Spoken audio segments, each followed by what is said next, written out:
K-Tec scrapers have a proud history of excellence that spans 3 decades.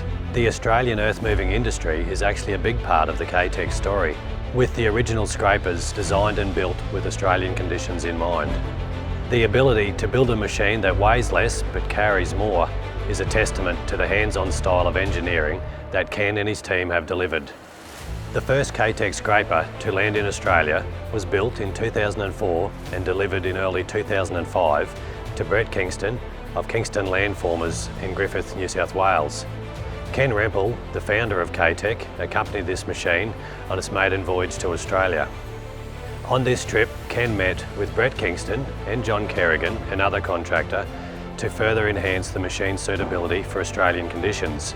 Within 12 months or so of having had that here, Brett had made the commitment to become the dealer for K-Tec in Australia.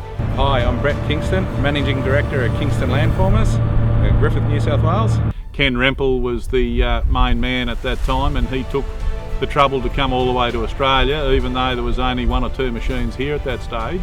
Ken straightened us out and pointed us on the right path because we had some inconsistent and incorrect ideas about things.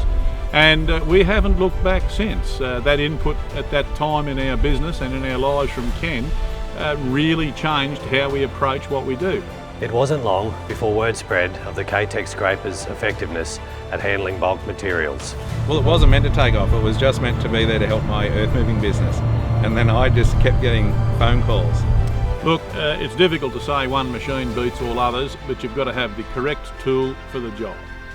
We here for so long tried to move lots of big dirt, wet dirt with the wrong tool, and the K-Tec is the machine for that. The first scraper to land in Australia is still moving dirt today, proving that they are a long-lasting machine. We have enjoyed the continued collaboration of performance data and product improvements to have the brand positioned where it is today. An easy machine and an easy machine to sell. The good stay of our business was the 1233. It's our big carving knife. It does the big bulk earthwork and nothing can touch it.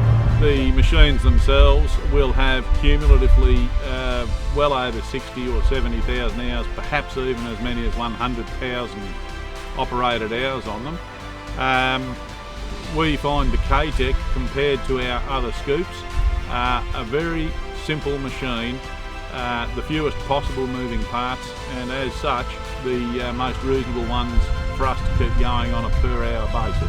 Over a period of time, customers have gone from being concerned about what is it that a K-Tec does and how much it costs, to now they don't want to let anyone know, but they would like you to bring a K-Tec quickly, please, to help. The K-Tec product has certainly proven its versatility across Australia, operating in conditions of harsh mining right through to the soft conditions of swamp and sand on coastal regions. From civil infrastructure projects in our capital cities to new environmentally sustainable projects such as aquaculture, land regeneration and water resource management, K-Tecs are at work helping build Australia as we know it. We're proud to be the custodians of the K-Tec brand here today.